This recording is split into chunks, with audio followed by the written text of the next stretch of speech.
I always thought that living in Seville would be peaceful. My name is Catalina, and at 30, I enjoy my life working as an online marketing specialist from home. The house I live in was a gift from my uncle, a gesture I deeply appreciated. It's a charming place, with high ceilings and bright, airy rooms. I had no idea how quickly my sanctuary would turn into a battleground. It all started about a year ago. I was in the middle of a project, carefully crafting an ad campaign, when the doorbell rang. I wasn't expecting anyone, so I hesitated before going to answer. To my surprise, there stood my parents, Marta and Juan. They looked rather distressed. "Catalina, we need to talk," Marta said as she stepped inside, her voice tinged with worry. "Sure, what's going on?" I asked, trying to gauge their mood. My parents had been facing financial trouble ever since our old family home started falling apart. Renovations were far beyond their budget, and their income couldn't keep up with the rising costs. One looked around the house, and before long, he said, "This place is enormous. It seems like a waste for you to live here alone. Why don't we move in?" I was stunned. "Wait, what? You can't just decide to move in here without talking to me first. I have my own life and work to consider." Marta chimed in, "Well, your father and I don't have a place to go. We've already sold our house. This one is perfect for us." I felt my heart sink. But this house was given to me by Uncle Luis. He told me I could use it as I please. Juan's face turned red with frustration. "Luis gave you this house. You didn't even ask for it. You took advantage of the situation." "That's not true," I retorted. "I simply had a conversation with Uncle Luis, and he offered it to me. It wasn't some scheme." Despite my protests, my parents had already made up their minds. They planned to move in the very next weekend. Reluctantly, I agreed to let them stay, but only because I couldn't just leave them without a place to go. The day they moved in was chaotic. Boxes were everywhere, and my parents seemed to be in a perpetual state of discontent. They began to criticize my lifestyle immediately. "Catalina, you're already 30. Don't you think it's time to consider settling down and getting married?" Marta asked one evening as we were unpacking. "I'm happy with my work," I replied, trying to keep my cool. "I don't need a husband to validate my choices." "Look at your sister, Isabelle," one said. "She's married and working for a company. You could learn something from her." I sighed. Isabelle's life isn't perfect either. She's just a temp in a dead-end job. I may not have a conventional career, but I'm successful. Marta's eyes narrowed. "At least she's trying to build a family. You just sit at home and mess around on your computer." Their words cut deep, but I tried to brush them off. I knew that their generation didn't fully understand the nature of remote work, but their constant belittling was hurtful. Then, things got worse. Isabelle, my younger sister, showed up unannounced one day, carrying a suitcase and looking as disheveled as ever. "Catalina, hi. I've come to stay," Isabelle announced without preamble. "Wait, what's going on?" I asked, bewildered. "I'm going through a divorce and need a place to crash," she explained. "So, I'll be staying here from now on." Before I could say anything, Isabelle headed upstairs and claimed one of the guest rooms. My frustration was mounting. Not only was I now sharing my home with my parents, but Isabelle's unexpected arrival made things even more stressful. The tension in the house grew. Marta and Juan's constant comparison of me to Isabelle was unbearable. Despite their financial struggles and Isabelle's divorce, they treated me as if I were the failure of the family. To cope with the stress, I decided to adopt a pet. A friend of mine had a Persian cat named Luna that needed a new home.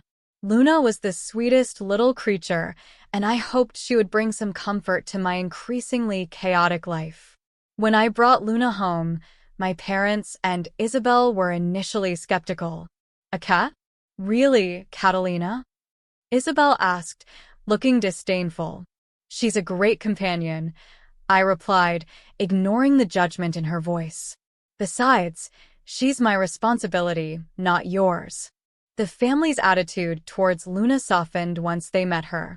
They couldn't resist her soft fur and gentle purring, but the peace was short-lived. One afternoon, while I was busy working, Luna had a little accident on Isabelle's clothes. Isabelle's rage was explosive. Catalina, how could you let your cat do this? These were my favorite clothes. I tried to explain that Luna was still adjusting to her new home and that accidents happen, but Isabelle wasn't having any of it. This is your fault. Pay for the cleaning or else. The confrontation left me shaken. I didn't know what to expect next. The tension in the house was now unbearable. As the days passed, the hostility continued to grow, and it seemed like every action I took was met with criticism. The situation at home was becoming unbearable. It felt like every day brought a new challenge, and I was struggling to keep up. Isabelle's anger over Luna's accident only marked the beginning of the tension. One evening, as I was working on a new marketing campaign, Marta barged into my office. "Catalina, we need to talk," she said, her voice dripping with irritation. I looked up from my computer, weary. "What's it about this time?" "It's about Isabelle's clothes," Marta began. "She's been complaining nonstop. She's asked for compensation, and I think it's only fair." I felt a surge of frustration. I've already explained that Luna is still getting used to her new environment. Accidents happen. I'm not responsible for replacing Isabelle's clothes. Juan, who had been standing in the doorway, nodded in agreement. "Catalina, you should have been more careful. It's not like we can afford to keep replacing things." I tried to remain calm. I don't have the money for that.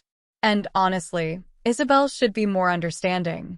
I'm already doing my best to accommodate everyone. Their criticism didn't end there. Isabelle, who had overheard our conversation, stormed into the room. "You think you're so superior with your fancy job and your big house. But this is about respect, Catalina. I'm not asking for much, just a little consideration." My patience was wearing thin. Respect goes both ways, Isabelle. I've put up with more than I should have already. Days passed, and the hostility in the house continued to escalate. Every small issue became a major argument. Isabelle seemed determined to find fault with everything I did. Even the smallest of mistakes were magnified into huge problems. Then came the turning point that pushed everything over the edge. One night, as I was preparing dinner, I heard Isabelle arguing with my parents in the living room. Their voices were raised, and the conversation was quickly turning ugly. Curious and anxious, I walked into the room. "What's going on?" Isabelle's face was flushed with anger. "Catalina's cat soiled my clothes again. I've had enough. She needs to get rid of that animal." My heart sank. "Isabelle, it was one accident. Luna's still adjusting. Can't you be a little more patient?" Juan jumped in, his voice firm. "Catalina, this isn't just about the clothes. It's about the fact that you've been neglecting us. We're living here too, and you need to take responsibility." The argument grew heated, and before long, Isabelle and my parents were demanding that I and Luna leave the house. "We're not comfortable living here with your cat," Isabelle said, her eyes blazing. "Either the cat goes or you do." My shock turned to anger. So now I'm being kicked out of my own home? Because of a minor issue with Luna? "Yes," Marta said sharply. "It's not just about Luna. It's about how you've treated us. You've been ungrateful and inconsiderate." I was devastated. The house that had once been my sanctuary was now the source of my misery. I knew I had to make a decision. The idea of letting my family dictate my life was unacceptable. I had been pushed too far. That night, I lay awake, my mind racing. I knew I had to take action. I couldn't let my family's entitlement and disrespect drive me out of my home. I needed to reclaim my independence. I decided to contact Uncle Luis. I dialed his number and waited for him to pick up. Catalina, how are you? Uncle Luis's voice was warm but tired. Hi, Uncle Luis, I said, trying to keep my voice steady. I need your help. I want to discuss the house. There was a pause on the other end. What's the matter? I took a deep breath and explained the situation. My parents and my sister have moved in, and things have become really difficult. They've now demanded that Luna and I leave. I don't know what to do. I'm sorry to hear that, Uncle Luis said sympathetically. If you want, I can officially transfer the title of the house to you. You can do what you need to do. The offer was a lifeline. Yes, please. I think it's time I made some changes. The next few days were a whirlwind. I worked with Uncle Luis to get the paperwork in order. The title was officially transferred to me, giving me the authority to make decisions about the property. As I signed the final documents, I felt a strange mix of relief and apprehension. The house was now officially mine, but the true test was yet to come. The confrontation with my family was far from over, and I knew it would be a challenge to stand up to their demands and hold my ground. The tension in the house was palpable. Every corner seemed to echo with unspoken resentment. Isabelle's complaints had become a daily ritual, and my parents weren't any better. It felt like my home was being suffocated by their anger and demands. The day after I finalized the house transfer, I decided it was time to let my family know what was happening. I gathered them in the living room, feeling a mix of nervousness and resolve. Luna, my loyal Persian cat, sat beside me, sensing the change in atmosphere. Everyone, I need to talk to you, I began, trying to keep my voice steady. I've had enough of the way things have been going. I've contacted Uncle Luis, and the house is now officially mine. Marta's face turned pale. What are you saying, Catalina? I'm saying that I've decided to sell the house, I said firmly. I can't continue living like this. I've endured enough disrespect and unfair treatment. Isabelle's eyes widened in shock. You can't be serious. This is our home too. Yes, but it's my home, I countered. And I'm not going to stay here under these conditions. You've all made it clear that you don't want Luna here, and you've disrespected my space and my life choices. I can't stay in this environment anymore. Juan's face turned red with anger. You're being unreasonable. This is a drastic step. It's not drastic, it's necessary, I replied. I've tried to be understanding, but you've all pushed me too far. I'm not going to be a doormat in my own home. The room fell silent. My parents and Isabelle exchanged glances, their expressions a mix of fear and disbelief. They had expected me to back down, but I was resolute. I'm giving you 2 weeks to find alternative arrangements, I said, feeling a pang of guilt but standing firm. After that, I'll put the house on the market. Marta's voice trembled. Where are we supposed to go? That's not my responsibility, I said, trying to maintain my composure. You've made it clear that you don't want me here, and now it's time for me to act on that. As the days passed, the atmosphere in the house grew even more strained. My family's panic set in as they scrambled to find a place to live. The arguments became more frequent, and their attempts to appeal to my sense of guilt grew desperate. Isabelle tried to reason with me, but I remained unmoved. One evening, Isabelle approached me with a look of defeat. Catalina, please. I know we've had our differences, but this is really hard for us. Can't you reconsider? I shook my head. Isabelle, this isn't just about me anymore. It's about standing up for myself. You and Mom and Dad have treated me poorly for too long, and now it's time for me to reclaim my life. As the deadline approached, I made the final preparations to list the house. I contacted a real estate agent and started getting everything ready for the sale. The process was stressful, but it also brought a sense of liberation. I was finally taking control of my own future. The day before the house was set to go on the market, I held a final meeting with my family. The tension was thick as we sat in the living room, the last remnants of our shared life together. "This is the final notice," I said, my voice steady. "Tomorrow, the house will officially be listed for sale. I'm leaving with Luna, and you need to be out by then." Isabelle and my parents looked at each other, their faces a mix of anger and resignation. They knew they had pushed me to this point, but it was clear that the reality of their situation was sinking in. "I hope you understand why I had to do this," I said, feeling a wave of sadness. "I wish things could have been different, but this is what needed to happen." As I packed up my things and prepared to leave, a part of me felt a pang of regret. But the overwhelming need to protect my own well-being outweighed the sadness. The house that had once been my refuge was now a symbol of conflict and hurt. The next morning, I left the house with Luna by my side. The street outside seemed brighter, and the weight on my shoulders felt lighter. I was moving on to a new chapter in my life, one where I could finally find peace and rebuild my sense of self. After leaving the house, the world felt different. The weight of family expectations and resentment was finally off my shoulders. I arrived at my new apartment in Seville, a cozy, pet-friendly place with a welcoming atmosphere. Luna seemed to sense the change too, her content purrs filling the quiet space. I spent the first few days unpacking and setting up my new home. The apartment was small but filled with light, and it quickly began to feel like a sanctuary. Luna adjusted to her new surroundings with ease, finding her favorite spots and curling up in the sunniest corners. Despite the initial relief, there was still a part of me that was troubled by the fallout of my decision.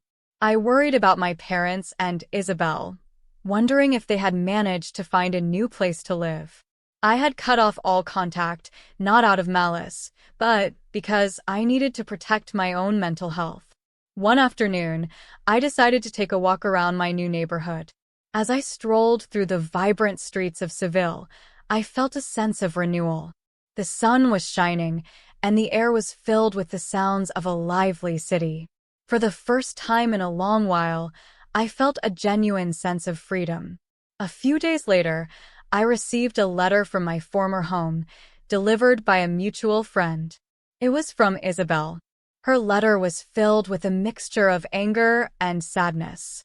She wrote about the difficulties they had faced in finding a new place and the strain it had put on our family. There was a tone of regret, and she expressed her hope that we could eventually reconcile.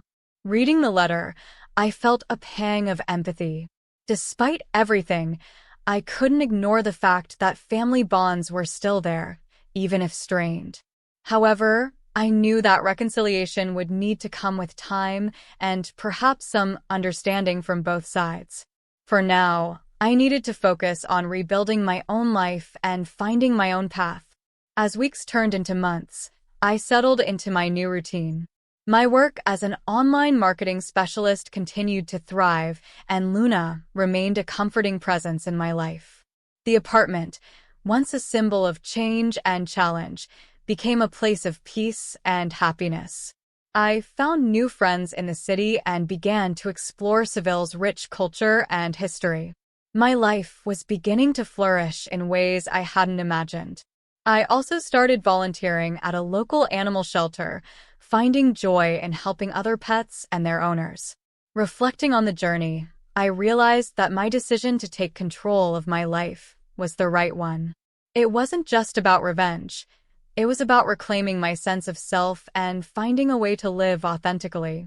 The experience had taught me the importance of standing up for oneself and setting boundaries, even with those we care about.